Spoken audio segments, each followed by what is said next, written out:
रात का सन्नाटा चारों ओर फैला हुआ था। ट्रक हाईवे पूरा सुनसान था। चारों ओर ठंड से हाड़ कपा देने वाली ठंड चल रही थी। हाईवे के चारों ओर घना जंगल था। उसी हाईवे पर एक मर्सिडीज दौड़ रही थी। उसमें 3 लोग सवार थे, राहुल, निधि और उनकी 10 साल की बेटी तानिया। राहुल अपने दोस्त सैफ के घर ईद की पार्टी में शामिल होने के लिए गया था और पार्टी करके घर लौट रहा था। निधि ने मुस्कुराकर ड्राइव करते हुए राहुल से कहा, कुछ भी कहो राहुल, आज तो ईद की पार्टी में मजा आ गया। हाँ, मेरा दोस्त बहुत ही बिंदास और हंसी मजाक करने वाला व्यक्ति है। मैंने देखा उसके घर पर शहर की एक से एक बड़ी हस्ती थी, मगर फिर भी वो उन सबको इग्नोर करके हमें इम्पोर्टेंस दे रहा था। हाँ, देगा क्यों नहीं, आखिर मेरा दोस्त जो है।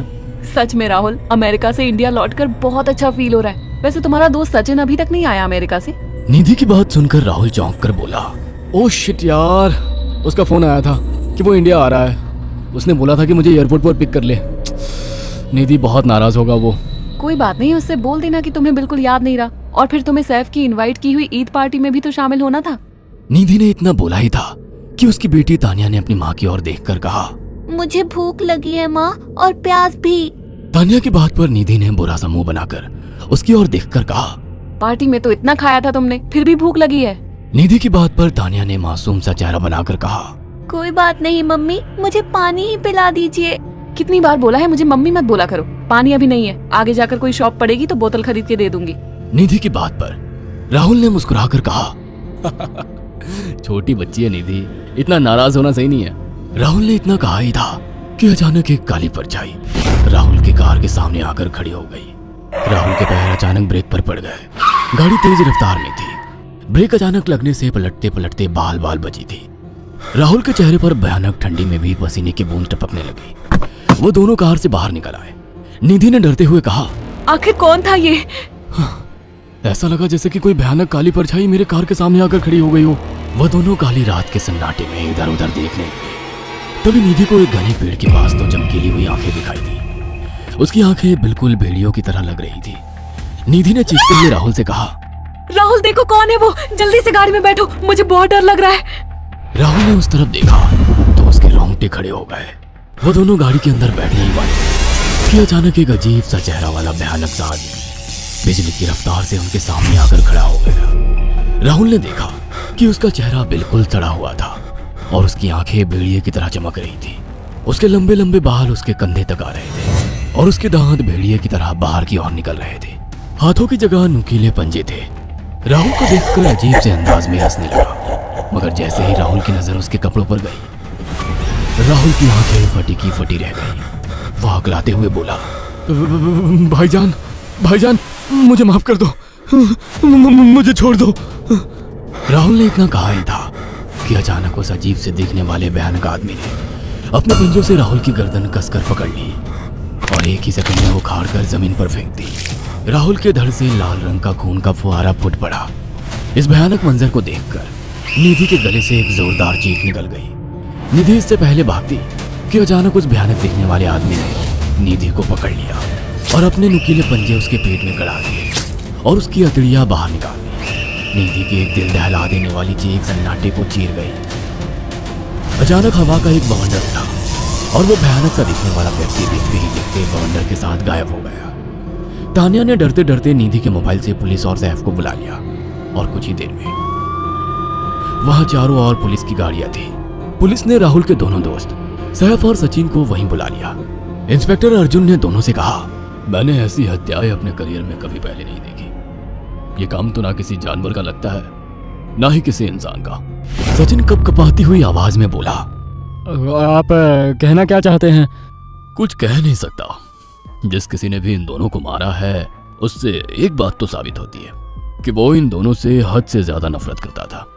अब सारी सच्चाई तो यह बच्ची ही बता सकती है। इतना बोलकर इंस्पेक्टर अर्जुन तानिया के पास चला गया, जो बेहद डरी हुई थी। तानिया ने आंखों देखी सारी घटना इंस्पेक्टर अर्जुन को बता दी। तानिया की बात सुनकर इंस्पेक्टर अर्जुन कंफ्यूज चेहरा लेकर मोबाइल पर किसी से बात करने लगे। सचिन इंस्पेक्टर के पास आ गया और सैफ भी डरता हुआ इंस्पेक्टर अर्जुन के पास आकर बोला, क्या हुआ इंस्पेक्टर? तानिया ने क्या बताया? उसने जो बताया वो काबिल यकीन नहीं है। उसकी बात पर किसी भी तरह से यकीन नहीं किया जा सकता। फिर भी कुछ तो बताया इंस्पेक्टर। हाँ, उस बच्ची के मुताबिक एक भूत ने निधि और राहुल को बड़ी बेदर्दी से मारा है। इंस्पेक्टर की बात सुनकर दोनों बुरी तरह से चौंक गए। क्या मतलब है इस बात का? बच्ची बेहद डरी हुई है। हम आगे की तफ्तीश जारी रखेंगे। निधि और राहुल तो चले गए, अब तानिया को मैं रख लूंगा। नहीं नहीं, राहुल मेरा अच्छा दोस्त था, तानिया अब मेरे साथ रहेगी। देखिए, बच्ची के माँ बाप अब इस दुनिया में नहीं है और आप दोनों भी शादीशुदा है। मुझे नहीं लगता कि आप दोनों बच्ची की सही से देखभाल कर सकते हैं। मेरी कोई औलाद नहीं है, मैंने अपनी पत्नी को फ़ोन कर दिया है, वो भी IPS ऑफिसर है। ये बच्ची आज से मेरे साथ रहेगी। उसका मासूम चेहरा मेरे दिल में उतर गया है। अब तुम दोनों जा सकते हो। पूछताछ के लिए मैं जब भी तुम्हें बुलाऊं तुम दोनों आ जाना। इंस्पेक्टर ने यह बात बोली ही थी कि अचानक वहां पर मौसम बदल गया। चारों ओर काली घटाएं छा गई और एक भयानक बवंडर उठा और देखते ही देखते सब पुलिस वालों के सामने वो भयानक चेहरे वाला आकार सबके सामने खड़ा हो गया।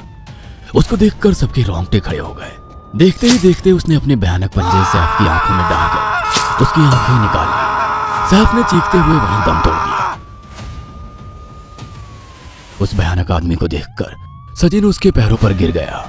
तुम तो भाईजान से कपड़े पहने हो, मैं समझ गया तुम भाईजान हो। मुझे माफ कर दो भाईजान, मुझे यहाँ से जाने दो, मैंने कुछ नहीं किया था। वो भयानक चेहरे वाला गुर्राते हुए बोला, बता इन सबको कि ये सब इतनी भयानक मौत क्यों मरे। सचिन दौड़ता हुआ इंस्पेक्टर अर्जुन के पास गया और बोला, मैं जानता हूँ इसने इन तीनों को क्यों मारा। इसका नाम भाईजान था। जब ये जिंदा था ये किसी का भाई किसी की जान था।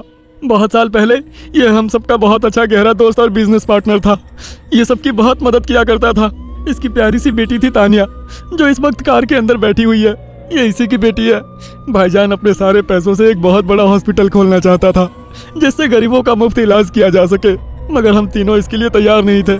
हमारी नीयत उसकी दौलत पर खराब थी और एक दिन हम सब धोखे से ईद के दिन भाईजान को यहाँ ले आए और इसे मारकर फेंक दिया। तो फिर तुम सबने इसकी बेटी को क्यों जिंदा छोड़ दिया?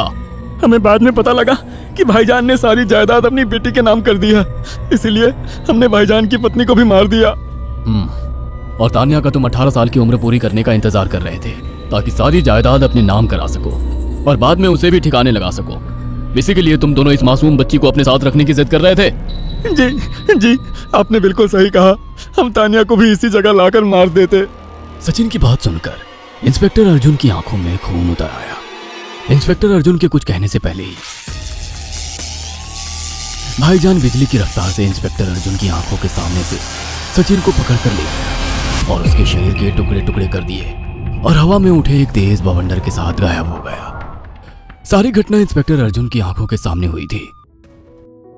तानिया को इंस्पेक्टर अर्जुन और उसकी पत्नी ने अपनी बेटी की तरह पाला।